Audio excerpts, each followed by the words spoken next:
আসসালামু আলাইকুম প্রিয় বন্ধুরা, সবাই কেমন আছো? চলে এসেছি আজকে খুবই মজাদার একটা পাটিসাপটা পিঠার রেসিপি নিয়ে। শীত যেহেতু চলে এসেছে, আর এই শীতের সময় কিন্তু পিঠাপুলিটা একটু বেশিই খাওয়া পড়ে, তো ভাবলাম বন্ধুদের সাথে একটু শেয়ার করি।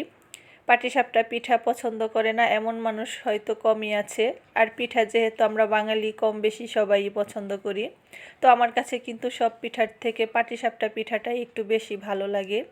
তো আমি পাটিসাপটা পিঠাটা বানানোর জন্য প্রথমে পাটিসাপটা পিঠার ভেতরের পোরটা রেডি করে নেব, বা এটাকে আমরা খিরসাও বলে থাকি। তার জন্য এখানে আমি প্রথমে 1 কেজি দুধ, এটাকে আগে থেকেই জাল করে হাফ কেজিরও কম করে নিয়েছি। এখন এর মধ্যে দিয়ে দেব অল্প একটু লবণ। মিষ্টিতে একটু লবণ দিলে কিন্তু স্বাদটা একটু বাড়ে, তার জন্য আমি অল্প একটু লবণ দিয়ে দিলাম, আর দিয়ে দিলাম গোটা দারচিনি, আর দিয়ে দিলাম 2 টুকরো এলাচ। দিয়ে এটাকে একটু জাল করে নেব। তারপর দিয়ে দিলাম 1 কাপ খেজুরের গুড়।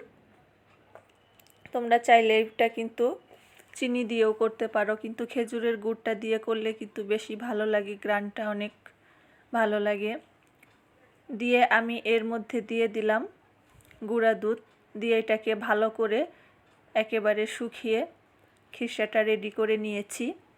এখন চলে যাচ্ছি ব্যাটারটা বানানোর জন্য। তার জন্য এইখানে আমি দিয়ে দিয়েছি খেজুরের গুড়। আসলে মিষ্টিটা তোমাদের যে যার মতো পরিমাণ মতো দিয়ে দিও।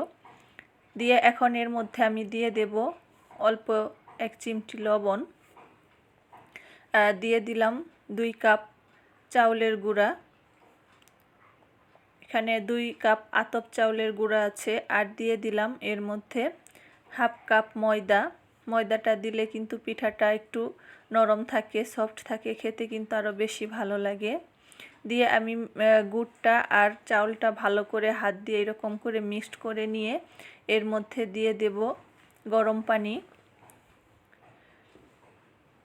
অল্প অল্প করে একটু একটু করে পানি দিয়ে আমি ব্যাটারটা বানিয়ে নেব। আমার যতটুকু লাগে ততটুকু দিয়ে আমি বানিয়ে নিয়েছি। ব্যাটারের ঘনত্বটা তোমাদেরকে দেখিয়ে দেই, ঘনও হবে না আবার একেবারে পাতলাও হবে না, এই রকম করে আমি ব্যাটারটা বানিয়ে নিয়েছি। এখন চলে যাচ্ছি চুলায় তাওয়ার মধ্যে একটু তেল দিয়ে দিয়েছি। দিয়ে আমি ব্যাটারটা দিয়ে এরকম করে পিঠাগুলো সব বানিয়ে নিচ্ছি।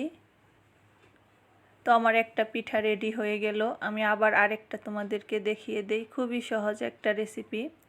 আর পাটিসাপটা পিঠাটা তো কম বেশি সবাই বানাতে পারে।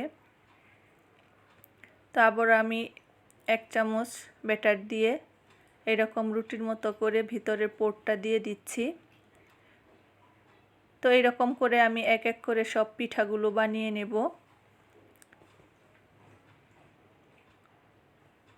দিয়ে কিন্তু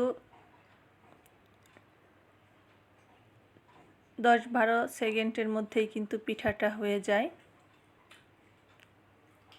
তো আমি সবগুলো পিঠা বানিয়ে নিয়েছি বন্ধুরা, তোমাদেরকে দেখিয়ে দিলাম কয়টা আমি।